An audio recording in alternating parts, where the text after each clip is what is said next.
হাই friend, কি খবৰ? আজিৰ অন্য এটা ভিডিঅ'লৈ সকলোকে স্বাগতম জনাইছোঁ।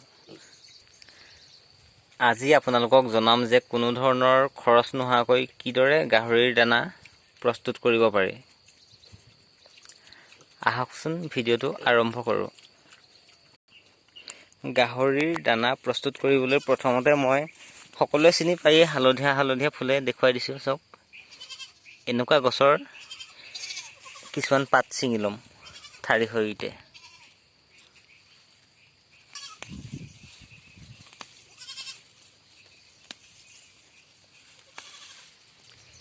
এয়া মই যথেষ্টখিনি ছিঙি লৈছোঁ।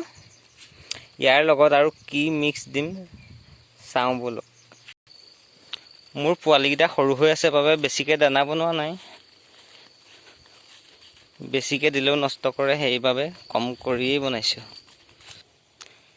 ইয়াৰ লগত এতিয়া এইবোৰ দেখিবলৈ পাইছে, বৰ মাটি কান্দুৰি বুলি কয়। ইয়াৰ লগত সৰু সৰুকৈ কাটি দানাটো প্ৰস্তুত কৰিম।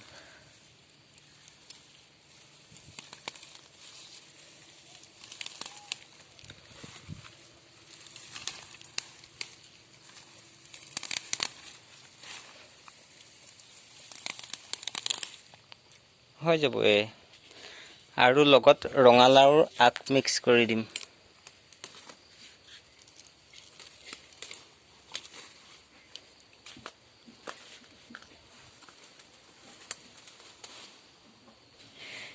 এতিয়া এখন দাৰে এইবোৰ সৰু সৰুকৈ কাটি ল'ম।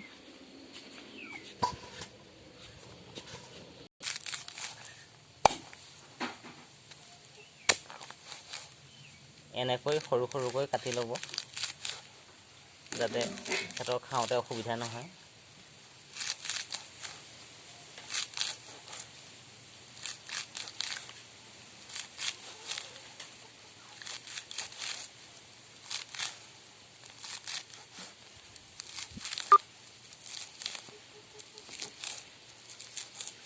সৰু সৰুকৈ কাটি লৈছোঁ।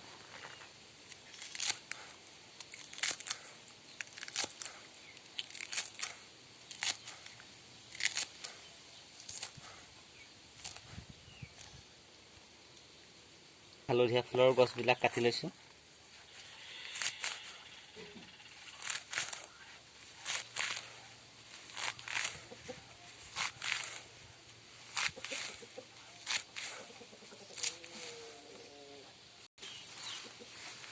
এয়া কাটি চৰিয়াত ভৰাই লৈছোঁ।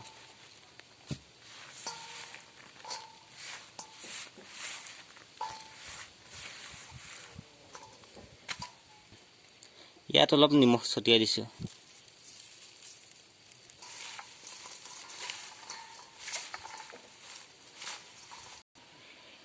এয়া সিহঁতে খায় নে নাখায় আমি চাওঁগৈ ব'লক।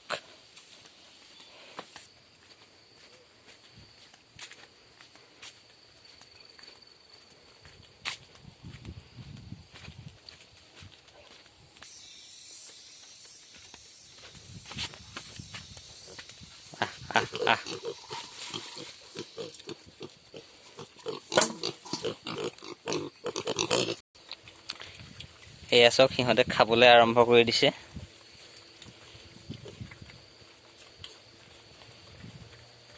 এনেকৈ যদি খুওৱা হয়, গাহৰি দানাৰ খৰচটো বহু পৰিমাণে কমি যায়।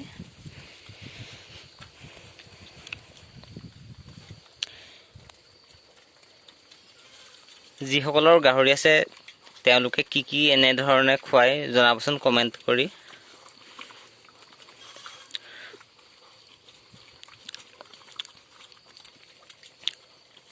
যদি ভিডিঅ'টো চাই ভাল পালে লাইক, কমেণ্ট আৰু শ্বেয়াৰ কৰি দিব।